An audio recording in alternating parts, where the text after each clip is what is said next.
podcast. Here we are. This is the Voice of Electronic Music podcast, number 27 with Andy Compton. Hi, how's it going? Good, man. How you doing? Good. Yeah. Thanks, yeah. Thanks for coming down. Nice. This was a bit of a random thing. Val hit me up on Instagram and was like, hey, we're going to be in town, you know. I think he's local, but you're from Bristol, right? Yeah, that's right, yeah. Yeah. And, I mean, it couldn't have been more perfect. Nice one. Yeah. Definitely. So how, I'm taking you've been here before. How are you liking it this time around? Yeah, I only got in last night, so yeah, just checking out the sites again. I don't think I've been to San Francisco for 17 years. Wow, no I think kidding. That's the last time I played here, yeah. Wow, that's awesome. Yeah, definitely. Where'd you play last time you were here? It was the End Up, I think, and then, I can't remember. It's all a bit hazy, I think. There was another place as well. It was 17 years ago. Yeah, I know. Yeah. I think we came like maybe 3 times in the early 2000s or something. But, Nice. Yeah. Nice. Yeah. And then you guys were record shopping earlier? Yeah, went to Amoeba, a couple of other places as well, yeah. Yeah. That's such a fun experience, and I feel like it's kind of lost in the modern digital age. Is, you know, people going record shopping, and you know. I always come to the States. I pick up the bargains because in England, like, they're expensive. You know what I mean? These records. Is it really? Yeah. I went to Amoeba and got like 6 records. It was $13. Oh my God, that's amazing. Yeah, I was buzzing about that. Yeah.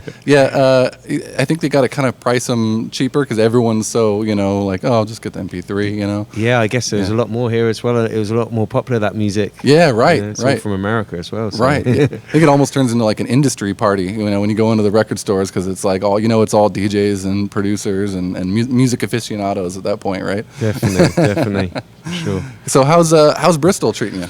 Yeah, it's good. It's a good place. Good vibes. Yeah. There's lots of musicians there. It's perfect for me making music and stuff. I mean, I've got my set up there. Lots of musicians that I'm working with. It's all good. Nice. Yeah. Bristol's popping lately. I mean, we were just talking about it on the last podcast. I was actually just here last night doing a podcast. Oh, cool. And we were talking about how it's just kind of incredible that you know, Bristol is kind of seemingly doing their thing.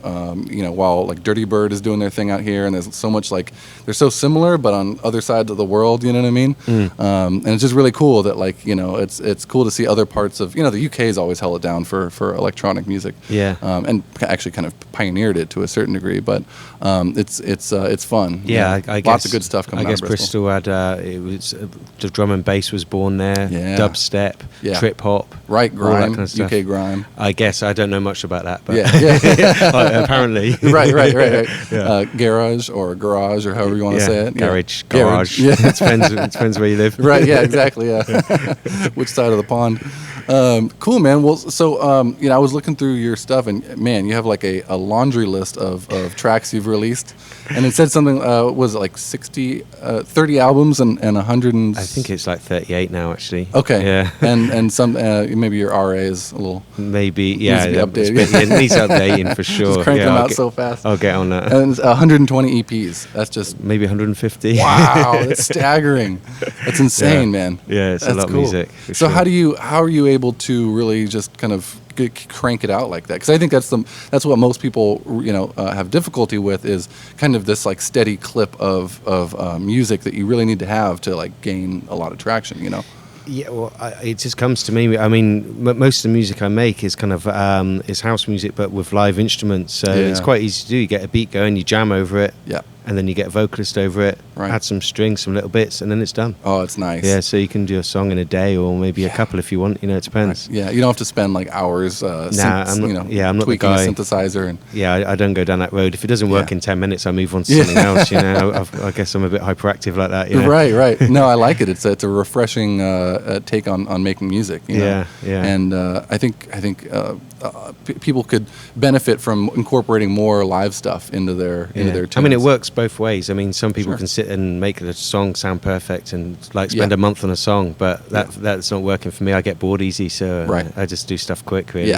Yeah, and I mean, maybe it takes you 10 takes or whatever to get it right, but then once it's done, you're like, cool. Yeah, and normally we just do it first take. Really? Chuck it down, whatever. Nice. Just start jamming and hit record. Oh, I love it. You just super in the groove. Yeah. I play like bass and guitar and a bit of keys and stuff like that. But if I'm doing a jam, I get a keyboard player in, play the bass, guitar, whatever. And makes it, it's just like jamming really, but it seems to work out. Yeah, that's awesome. So, what's I guess we'll start with what's your like your own kind of recording studio setup like, or do you go to studios or both? Yeah, I've got my own studio. Yeah. I've got like Fender Rhodes, a few analog keyboards, guitars. Nice. Yeah, collective, lot of percussion stuff. Okay, so still a good amount of hardware. Yeah, it's mostly hardware to be honest. Yeah. That's I really like. I mean, I have a lot of VSTs and soft synths and all that, but I keep going back to hardware, man. It's just like there's something about getting your hands on it and having,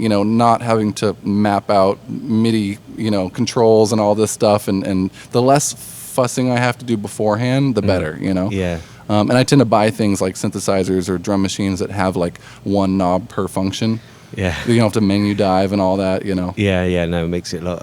I mean, when I'm on the road, I use the computer to make music sometimes. Yeah. A few plugins here and there. Yeah.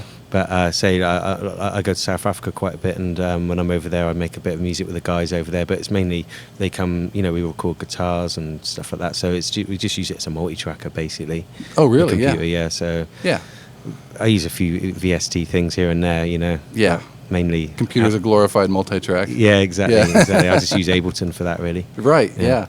It's. I mean, there's definitely something to be said for that. I mean, the DAW has made the whole process just 10 times easier. Yeah, I was actually saying to Val earlier that the old stuff, we recorded it all on an 8-track. Mm-hmm. We used to sync it up with an Atari ST with Cubase, hit the button, put a time code on it, and just if you did a bum note, you either left it in there, did a quick fade or something, when right.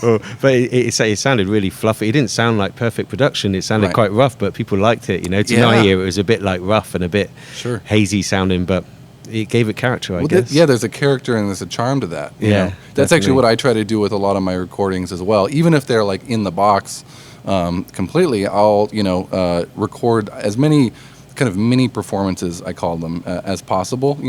Where you kind of like play something through even with VST and a MIDI controller, play it through rather than just like entering notes and that sort of thing. Play it and then try to not quantize things as much. Yeah, I even do that with beats. I just chuck them down. And the kick maybe I quantize, but the rest keep it loose. Right. It's kind of the hip hop style. It's like Jay Dilla was really famous for that, like not quantizing like anything. a human vibe to it, exactly. rather than computer. Yeah. I mean, it's just so easy for things to get way too perfect. Yeah, and I feel like I went to school for recording and engineering, and I felt like I spent more time kind of unlearning the stuff that I had been taught. Yeah. Because I was kind of in search of this like organicness. Exactly. And, things like never put it in the red. I mean, put everything in the red. Why not? Yeah, right. If it sounds good, go for it. Right. Yeah. Especially if you have a nice preamp or something. Yeah. Exactly. Yeah. If it's digital, obviously, it's a bit nasty. Yeah. But even some people are doing that too. I mean, I've seen some sessions of some of these like trap producers and stuff, and they're clipping their meters in Ableton. Okay. And it's kind of almost become like part of the sound. Okay, well, which if is works, so if it works, then go with it. Yeah, right. Yeah. I mean, it's kind of the ultimate. I mean, who sets the rules? Right, nobody. Set myself, Yeah, exactly. And if it sounds good, it is good. Definitely, for sure. So, I was listening to a lot of your stuff recently, and like you have this very heavy kind of jazzy influence with some African beat influence. Where does that come from? Like, where do you draw from for that? Well, I started out in a rock band when I was younger and stuff, and I kind of gave that up to start making house music, and then I started sampling bits. So I started to get into like soul and funk and stuff like that, and when I was sampling it, I'd start listening to the whole record, and that started to really influence my sound, and then before you know it, I was picking up the guitar again, and we started doing more live stuff. So it kind of came from that. I listen to stuff and I learn when I listen. So that's where the vibe comes from. And also things like I go to South Africa a lot. I've been going there quite a lot of times since I think 24 tours since 2011. So I'm listening to a lot of South African house music, jamming with a lot of guys over there. I've even got a group in Soweto over there with some guys. Nice. We did an album and some other releases as well. So I'm just listening. My ear is what helps me learn, So right. It's funny how in the music making process, kind of figuring out like what your sound is. You might make a track and you're like, oh, I really like that. I'm gonna kind of like head down that route a little bit. Well, to be honest, when I start writing a song, I never have a vision about where I want to go. I just go with the flow, you know. So I don't want to be pigeonholed with anything. I mean, I've got like 7 different groups at least that I do different kind of music with, you know, like African music, or the Rurals is a bit more like jazzy, deep house, and then I've got like another thing called Compton, which is more like boogie and, you know, that kind of 80s kind of boogie vibe. Yeah. So yeah, I just make a lot of music and then compile them into albums, basically, that work. It's good to have different kind of aliases and groups to like categorize your stuff. Right? Yeah, I had to do the same thing because I was feeling kind of like trapped, because I would make something and I'm like, I really like this, but it doesn't fit my XYZ. Also, I don't want to confuse people either with, like, you know, just doing everything under one name if it's like all over, you know, different vibes or whatever. Right. You know, so I try and keep it consistent like that. Yeah. So with the Rurals, is that you and a couple friends? And it was originally me and a keyboard player we did our first release in 95, and it was just me and him jamming basically, but it went through, I don't know, there's been maybe 30 plus musicians that have been in the group. Wow. It's just me basically. It's whoever I bring together in the studio. That's cool. I mean, we've done some live gigs and stuff with whoever I brought over for the gig, kind of session guys and stuff, but at the end of the day, I mean, it might be the Rurals, but I maybe take the S off and it's kind of me. the Rural, yeah. So a lot of vocalists as well. I've been blessed to be able to work with some amazing vocalists and musicians all over. So yeah. Well, so I wanted to ask you too, like, what's your process for? I mean, considering, especially now you've told me that, like, how do you find musicians to work with, and vocalists? Because I feel like that's the hardest part, is finding people that you want to collaborate with. They come to me. Really? Yeah. Wow. Yeah. I've got a lot of people waiting for music.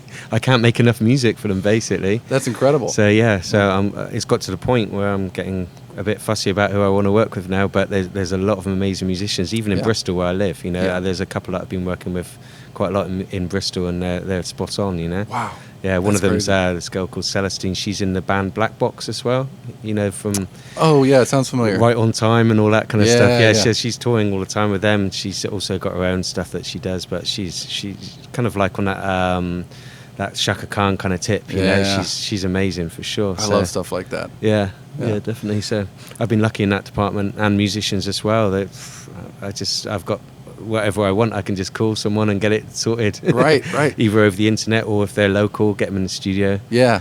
There's a new app called, I guess, Vamper. I don't know if you've heard of that. Oh, the one where you can jam online, is it? No, it's kind of like Tinder, but for musicians. Oh, right. So you can like meet, you know, other musicians on there, and you have a profile, and you can like chat and be like, hey, I make trap beats, or I make house music, or whatever, and you can kind of like, you know, connect and then, you know, share stuff online and really go back and forth. Yeah, I'll check that out. I checked it out. Yeah, I mean, it's. I think I'm a little finicky too with who I work with, you know.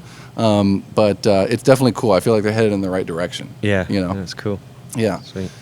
So when you're recording in your home studio, I feel like major studios have kind of all but disintegrated. I mean, there's always they're going to be expensive, aren't they? They're expensive, and also they take up a lot of space. And if you're having a major studio, you're kind of expected to have like the nice wood floors and the big desk and kind of all that, right? Yeah. And so, you know, especially with electronic music, it's kind of always come from people's, you know, houses, their bedrooms. Yeah, definitely. And what I've always found funny is, you know, you hear all these records that have almost certainly been recorded like in people's houses, and they sound great. Yeah, for sure. You know, like vocals even. Definitely. Or drums, definitely. You know, in someone's living room. I'm reading a book about Gil Scott-Heron, and he said most of his stuff was done in like really small, like broken down studios and stuff. Yep. Even one of his favorite albums, Winter in America, he said they recorded the flute and the vocals in the room where the water cooler was. Wow, that's amazing. Anything's possible. You get the vibe, you know, just capture it, innit? Yeah. I think it's the most important part.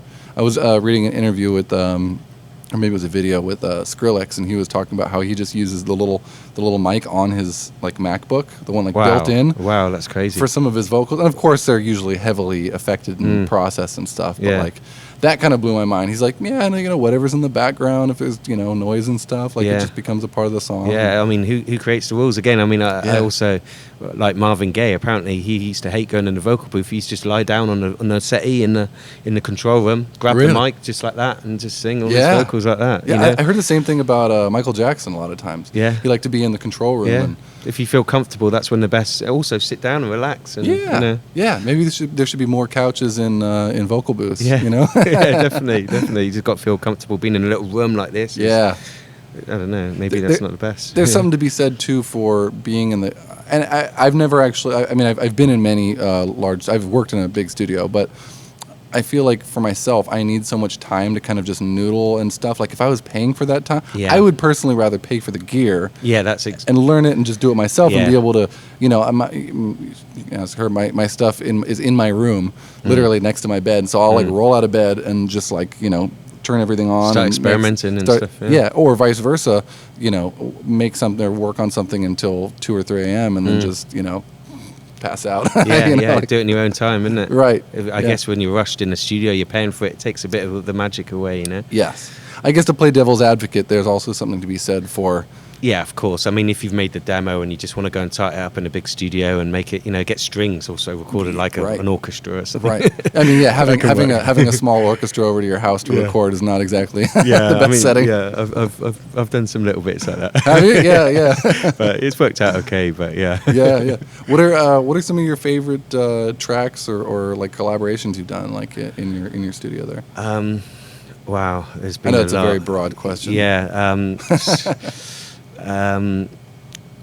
I guess all the music I do, I enjoy it. So it's really hard to pinpoint a favourite because they're all like my babies, It's hard to choose favourite songs and stuff. But I mean, also I do some collaborations with people abroad where I send them the music and then they send it back. So that's fun. Yeah, I love that. Definitely. But I just love to jam and make music. That's my life. That's why I'm on this planet. One of my reasons, So right, just to keep cranking them out. Yeah, exactly. I can't stop. Yeah. So as far as your gear is concerned, like when you're like, let's say you're making a beat to jam out to, are you still using like hardware samplers, drum machines? What is it you're using? I've got like an 808, like 909, one of those little 909s, and I put beats down really quick. I can program them quick and just jam over them. I've got Fender Rhodes and like some nice synths, just get it going, start jamming basically, and when it sounds good, hit record. Right. It's nice to have certain things, like certain pieces like an 808 or a 909 that like you're like, okay, I'm going to make some more housey track versus your kind of more jazzy stuff, and you can kind of turn to this one thing, definitely, and be like, this has that house sound. It's inspiring when you get a 909, a good beat in a 909. It makes you want to do something pretty funky, doesn't it? Right. Have you seen the TR-8S? It's like Roland's new kind of flagship drum sampler. Oh, the green thing. The green, I've seen that. Yeah. And you can feed samples into it. Yeah, that looks good for sure. That's kind of right up there on the top of my list of things to buy. Yeah. Just because, you can feed samples into it, so it's kind of like infinitely, usable. But it has all the legacy sounds built into them, and not just like sampled. They're I don't know what you would call it, like they're what's the word for it when they're like synthesis. They're synthesized, right? And so you can tweak them, and you're not tweaking a sample. You're actually like tweaking the timbre of the sound. Yeah, that's cool. And having all that just in one box is like definitely. I feel like it's. I've been spoiled actually because I've just come back. Last week I was in LA and I did an album that came out last December with a couple of friends in LA. I've got a friend there who's got an amazing studio, loads of analog keyboards, and like the whole setup. So we've just finishing off the second album now, but it's more experimental, like down tempo. It's psychedelic soul basically. Nice. Yeah, we're just jamming and making some vibes, and if someone likes it, then great. Right. I love that. I've been getting really into down tempo lately. Yeah. With like Bonobo and kind of all these other down tempo artists. I feel like it's having a little bit of a boom right now.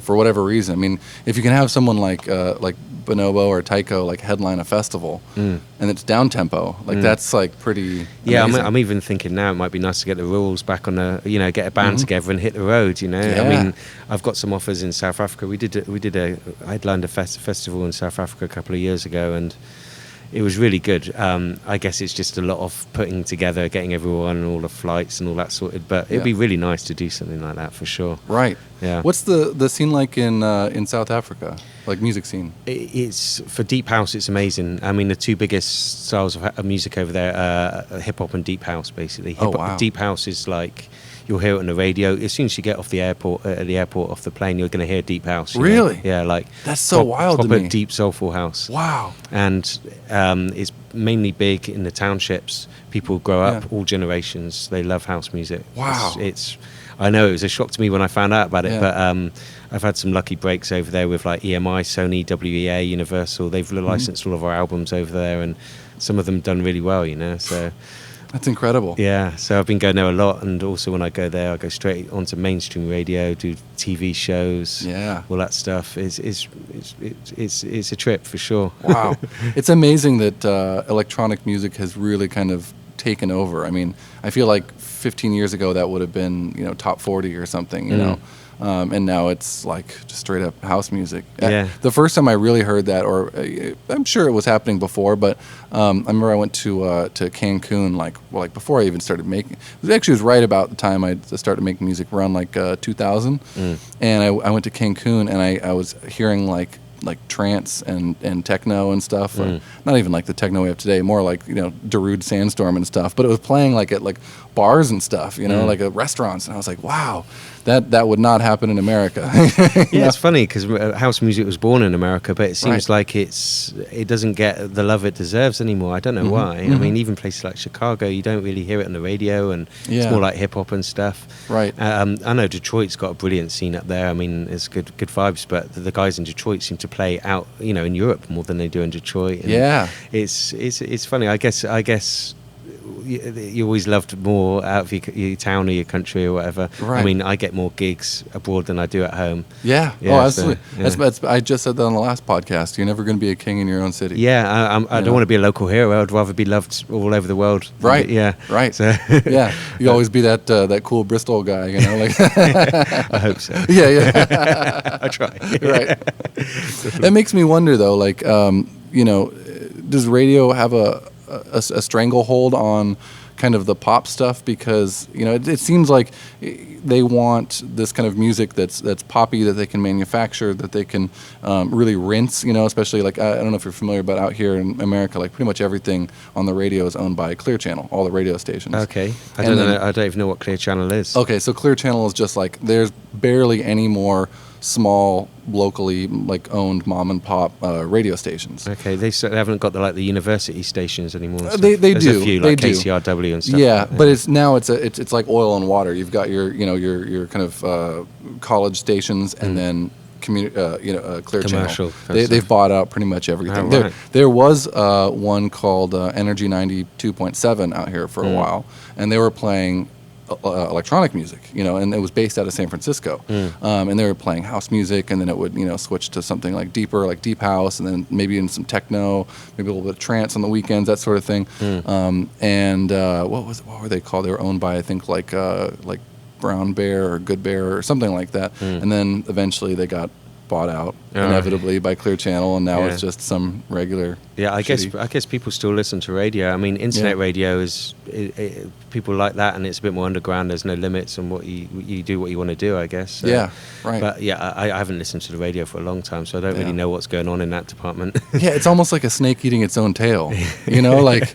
I don't know. They're kind of regurgitating this music that they manufacture, and then people are, you know, eating it up, and then, you know, you're not going to hear anything that you or I are really all that interested in. You know.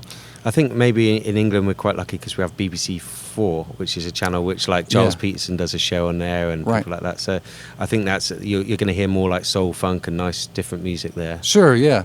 There's that makes So there's BBC Radio 1. Right? Yeah, they do a lot of electronic stuff. That's the commercial thing. I think on Friday nights maybe there's a couple of shows or something. That's a bit more, Yeah, I just remember hearing like the kind of pre-roll bumpers of BBC Radio 1. Yeah, like all that. Yeah. I think guys like Judge Jules and Peter Tong. I don't know. I don't know if they still do it, but that was big stuff, wasn't it? But I hope so. Yeah. I hope they're keeping it going. Yeah, you know? yeah. What's the nightclub scene like out there? Are you doing stuff? I mean, you're playing at the End Up, so it's obviously a nightclub. But how is it out there in Bristol? There's a lot of nightclubs, yeah. There's a huge place called Motion, which is like a very commercial kind of. Well, it's underground music there, but it's a huge place. You know, it's kind of for students and stuff. Yeah, it takes like thousands of people. Wow. And then there's more underground places. There's what's that one called again? Motion. Motion. Okay. Yeah, it's like in the top 10 kind of clubs in the UK. Kind of thing.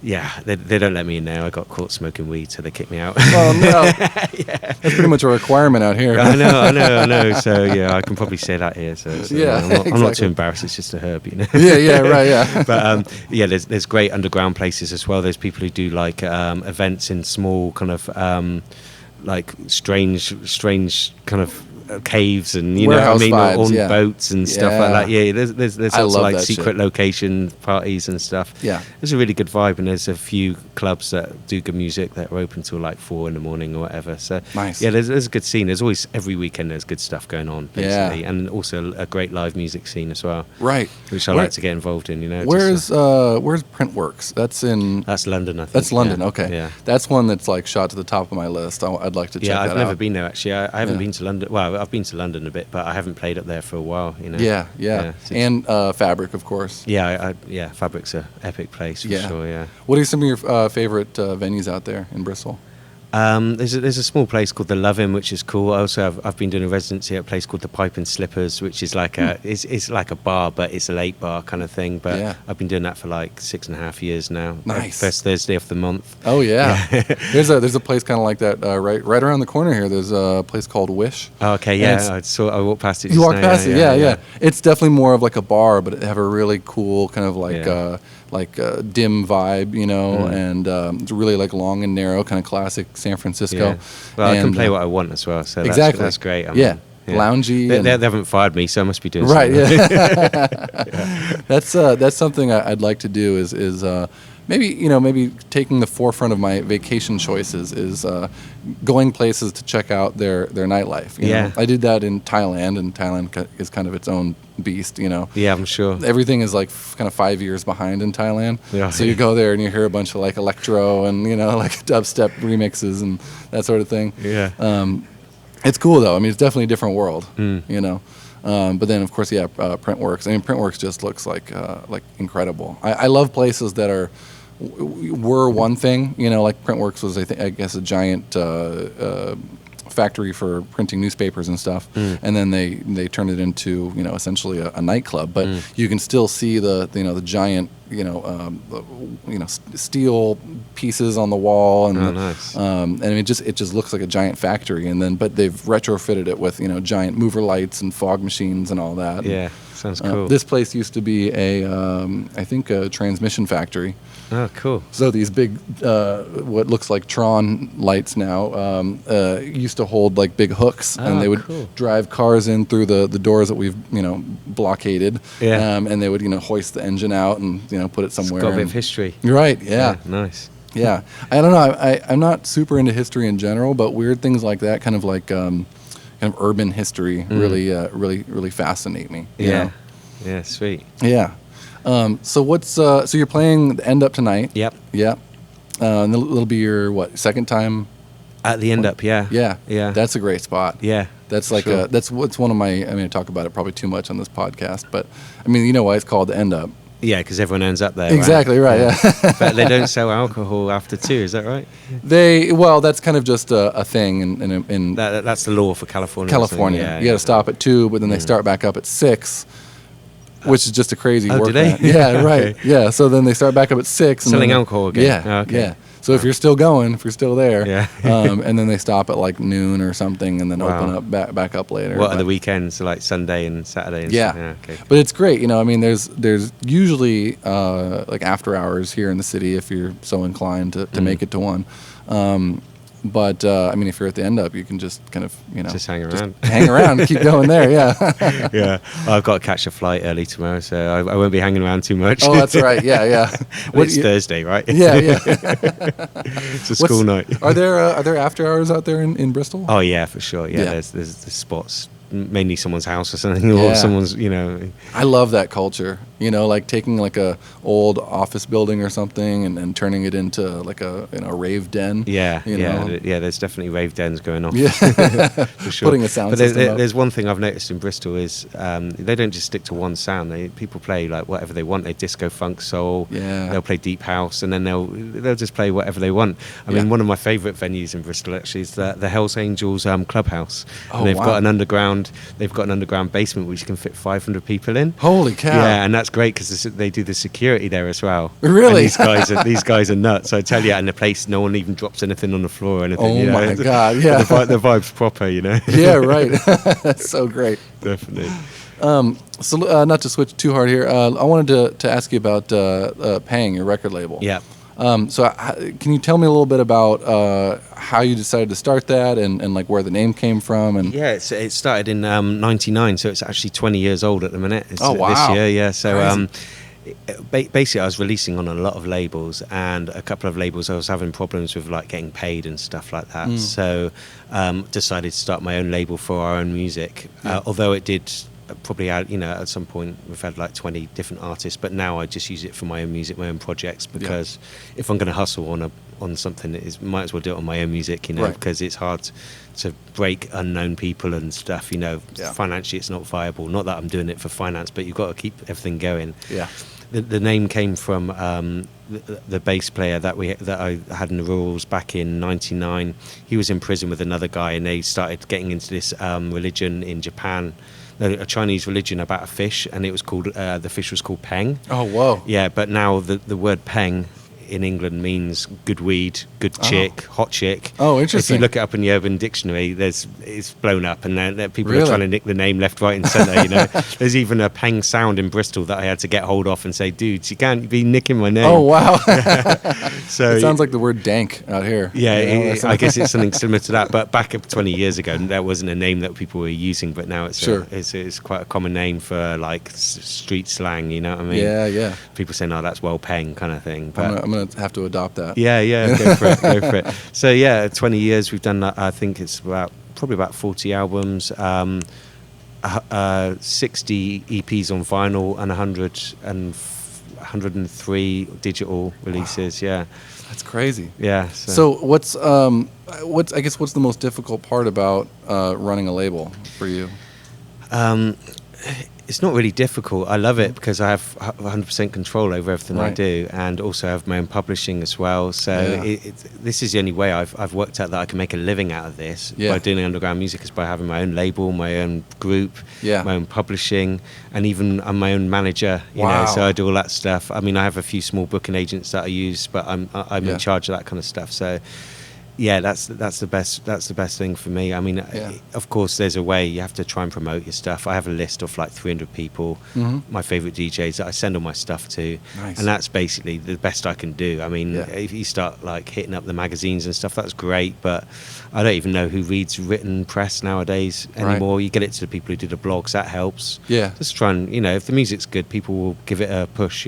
Yeah. That's what I found anyway. So, and if it's not, then fair play. If they don't like it, then fair play. Just keep on trying. Right. Yeah. I think I'm leaning towards that, because I mean I've done the whole like shopping your music around, and that takes time. It takes time, and it's kind of deflating a lot of times too. It can be, because one person might not like it. They might ask you to change something, and it's not what you want to do. So exactly. If you want your 100% artistic control, do it yourself. I think. Or it might just sit in their demo inbox for months, you know, and it's like, so what are you supposed to do? Just infinitely hold on to this music and never release it, you know? I have this problem. Yeah.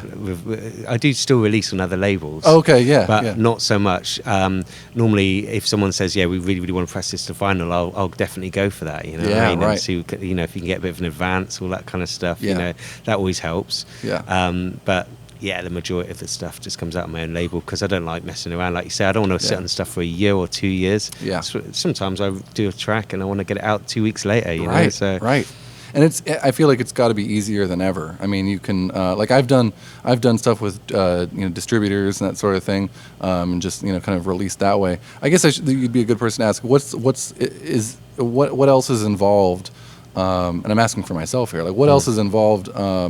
The difference between just releasing on to a distributor versus having like a record label. You know what I mean? there's not much difference, to be honest. Really? What can labels do nowadays unless they say, right, we've got a budget of like $1,000 to promote this album, or a couple of $1,000? I mean, you could even do that yourself and get hold of a PR company yourself. I mean, there's not much a label can do for you, really, apart from maybe try and collect through an avenue that you haven't got, but just get a good distributor, put it out. If the music's good, the people talk, that's the best thing, is word of mouth. And I guess just do the best you can, and I think that's the best way. I think that's what I'm going to do. I mean, that's essentially what I'm doing with this podcast. Right. I mean, I'm releasing to a distributor. It goes out. I mean, I could pay someone to do this, but it's not entirely difficult. There's one thing that's important. That's learn a bit of business. Sure, you've got to know a bit of business sense. Yes. A lot of artists, they will give it to a label, the music to a label, and they expect the label to make miracles for them, but sometimes it doesn't work like that, and you just have to be realistic about things. Sometimes you might not make much money, sometimes you might not make any money. Sometimes a track that you didn't think was going to be big will get big.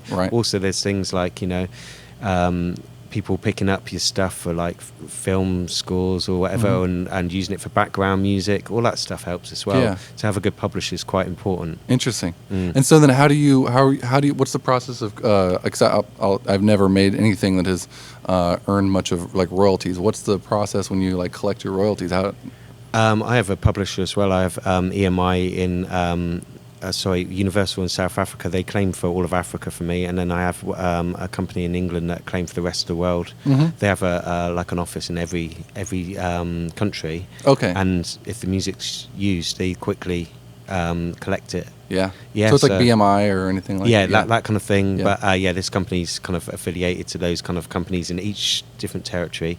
So they have an office in each territory which collects that money straight away, rather than waiting for 2 years or 3 years, Right. And sometimes, I mean, America's the worst. Every label that I've dealt with in America, we've never had any publishing for it. I don't know why. It's like some kind of gangster thing. I don't know. They get away with it. I don't know how they do. But the labels have never paid any mechanicals or anything like that. Wow. I don't know why. I mean, it's not a third world country, is it? Yeah, right. It's quite the opposite. But places like Holland, I do really well in Holland. Really? Yeah, for publishing, it's crazy. Wow. And also South Africa, because I have a lot of stuff in the TV. They use it for background music for like daytime TV and stuff like that.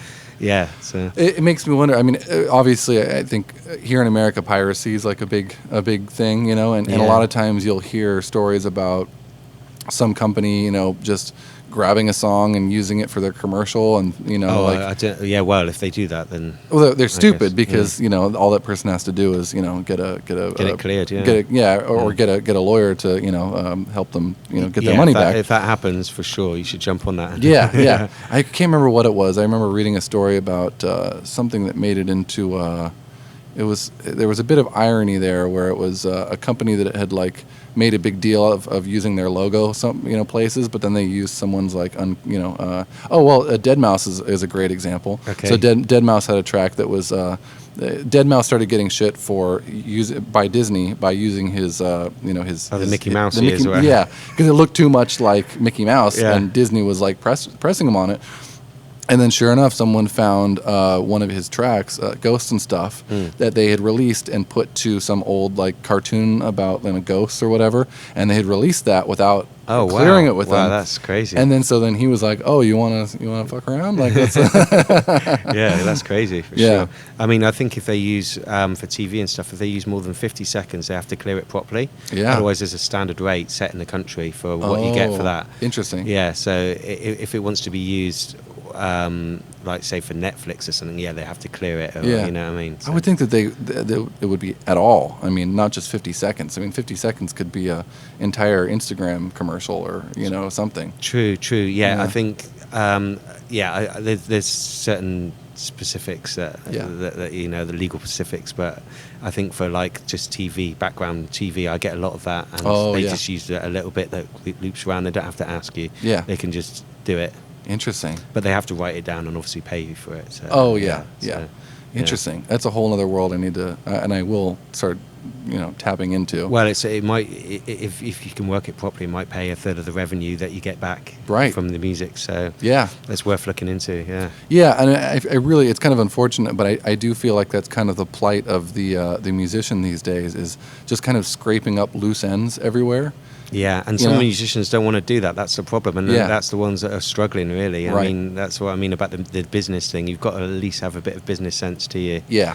To negotiate deals. I mean, a lot of people come to you and say, "Can we use your track?" And you just give it to them instead of negotiating, and you'll be surprised. Yeah. In life, how much you can negotiate things, you know. Yeah, when they were, whether you knew it or not, but they were willing to pay up to $4,000 or something. You don't know. You just don't know. Gave it away if you don't ask. I mean, they might just laugh and say, "No, we can only give you that." In which case, you've tried. Sure. You say, "Oh, hold on. Okay, that was a bit much. Let's exactly. How about X, Y, Z?" Yeah. Exactly. It's the approach. If you come with a kind of attitude like that, then you can definitely negotiate and find a middle ground which works for everyone. You know. Well, I feel like that's why, essentially, I mean, the music industry in America, I guess I'll say, is kind of so fucked these days, because the whole 360 deals that these big majors were doing for so long with TLC and Madonna and the Backstreet Boys and all this,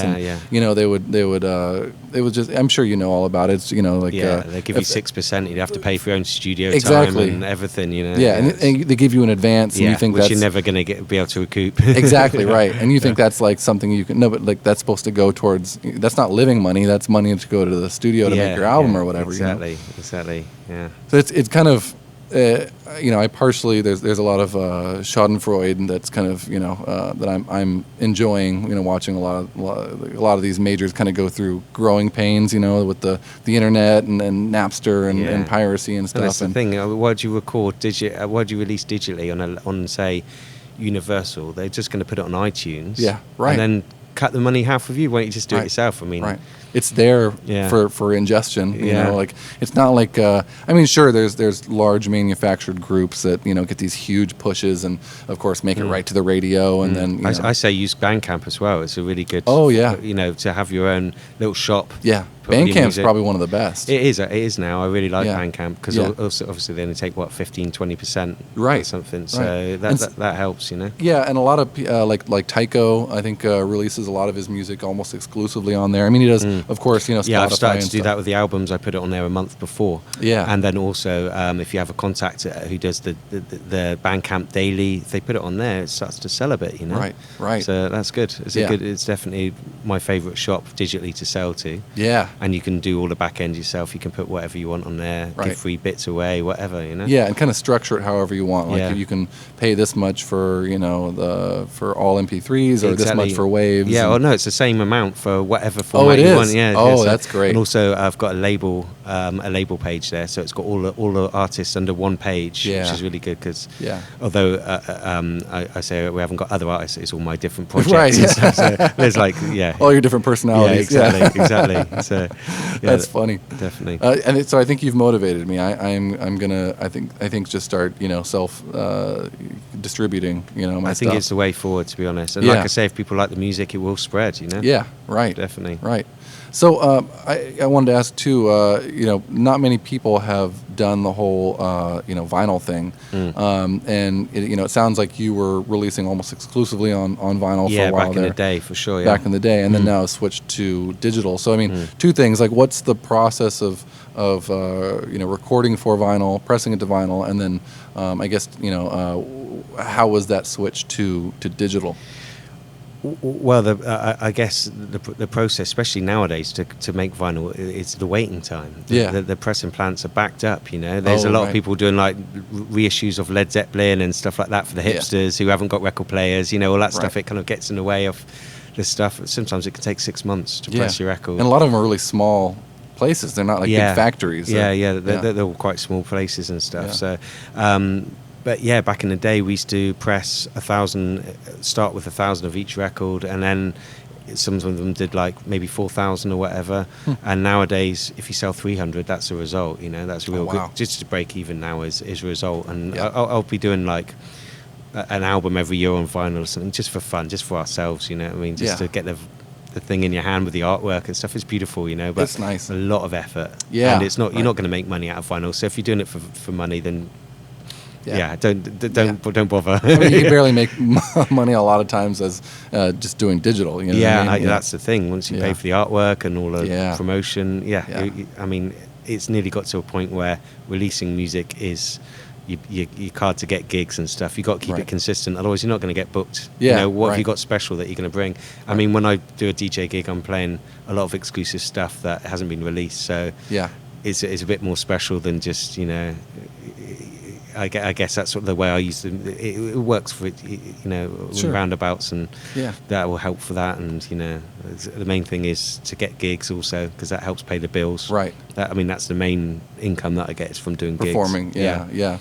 And so I guess being that you obviously were doing this long before the internet, when you went to kind of like digitize everything that was in vinyl and stuff. I haven't digitized everything. Oh, really? No, I haven't. So you have literally like vinyls of stuff that's kind of like unreleased. Yeah, there's stuff that I should start getting on Bandcamp, really. Yeah. No, that's definitely one of my plans. I've got like, I was telling Val earlier, I've got like loads of stuff, probably a couple of thousand tracks on DAT that need to be backed up, and it's a time-consuming thing, Yeah. It's crazy because someone says, "Oh, we want to use this track. Can you give us a digital version?" I start going into the boxes, and that's it. A week later, I'm still pulling out tracks that I forgot about and stuff. On DAT tapes? Yeah. Wow. Yeah, that's insane. And then, so, of course, I'm sure you have a DAT player still. Yeah, I have, luckily. Yeah. I don't let anyone use it. People say, can I borrow it? I'm like, no, because once that's gone, this has to last me, it's the last one in the world. Right, yeah. Got to try and keep it clean and dust-free. Right. Yeah. So what do you do there? Do you you plug the stereo out into your interface and just record it? Yeah, you record it in and then master it. I do mastering as well, so I master my own stuff. Nice. Yeah. Okay, I was going to ask about mix and master. Yeah, so that saves also on... Yeah. Because some people produce music and then they send it off to be mixed and then mastered. Yeah. I mean, that's a cost that right. Yeah. And also I like do to... the same. All right. Yeah. I like to sit on an album and master it maybe 3 times. Yeah, right. And literally to spend a whole week mastering. I mean, if I was in a mastering studio at £140 an hour. Oh my God. Yeah. So I like to do, I was using a finalizer, the outboard thing. Yeah. I was using that for years, and now I'm just using Ozone. Oh yeah. I use Ozone as well. Yeah, you just don't go over the top. Just it's pretty good. It's working fine for me. I mean, that's the thing too. Is going back to if it sounds good, it is good. I mean, it's. And I have a lot of friends that are mix and mastering engineers and stuff. I also know a lot of people that very much need mixing and mastering done for them because they only have enough time to get creative and compose. And they're not interested in learning all the hyper technical stuff. I'm kind of in the same boat where I went to school for engineering, and then of course at one point I was like, if I can already do this, I'm just going to reach a little bit further and learn how to master my own stuff. And would I ever be a mastering engineer, like to and advertise myself as Scott Brio, the mastering engineer? Probably not, but I master my own stuff. I master for projects of friends and stuff like that. I mean, what you can do is send one away for mastering and then master it yourself and compare them and realize, is that worth much extra money? I've done. Yeah. And I mean, especially now, within the last year, now that I work here, I literally I'll play it in I'll obviously do the job in my home studio with my monitors, and then I come play it here. And try many speakers. If it sounds good in the car, if it sounds good in the car, it sounds good in literally a nightclub, and then it sounds good on my monitors and my iPod. Then it's good. Yeah, I mean, where else is it going to get played? If it's mixed properly, then the mastering is going to be quite easy, I think. Yes, and that's actually I know it's kind of controversial, but I do my mastering on top of the entire mix session. Oh right, yeah, I don't do that. Yeah, because what I do is a big part of my mastering is I have kind of the same mastering chain with kind of the symbol, like as if you had a rack of gear that you bought for your master, and it was kind of, you always fed it through there with different settings. As you're jamming. Kind of the same thing, but it's in Ableton, Okay. And so what I'll do is I kind of use I like to do most of it in the mix, and so I'll go back and make these adjustments in the mix, and then kind of tweak the mastering output. And I feel like I get pretty good results. That's cool. Like I say, there's no rules. You do what you want to do, and whatever works, isn't it? So. I am a little bit neurotic too, in the sense that I'm kind of a control freak, and I like to be able to have control over. Yeah, I do as well with the mastering. I don't want to do a mastering session and then 2 days later go, oh god, that's not quite how I wanted it. Yeah, and then you got to pay the dude to go back and fix it, and So if you've got an ear for it, then just go for it, or just experiment, isn't it? Yeah, right. Right. Definitely. Well, cool, man. I think we're have a little bit of a time limit tonight because at 7:00 they're gonna come in here to start doing some construction. Okay. But I wanted to thank you for coming down here Nice one. and Thanks for doing having this. me. And I also don't want to keep you too much because you probably want to relax before your gig. Yeah, that's cool. And thanks for flying all the way out here for this podcast. No, I'm just kidding. Nice one. Yeah. You got anything you want to plug? Any of your websites or anything like that? Just check me out on Facebook, Twitter, Instagram. Andy Compton. Andy Compton on Instagram. The rules. Yeah. You can just Google anything. All the stuff, usuals. It'll all come up. Yeah. Nice. Definitely. Cool. Well, again, we're here at Halcyon in San Francisco on 11th Street. And I want to thank Gina, Rhea, Leah, and JoJo for letting us host here. My name is Scott Brio. And if you want to check out any of the previous episodes, we're on pretty much all the major streaming platforms, Mixcloud, Spotify, SoundCloud, all this stuff. So you can just Google it. And this has been episode number 27 with Andy Compton. So thanks for checking us out, and we will see you guys on the next one. Nice one. Cheers. Peace out.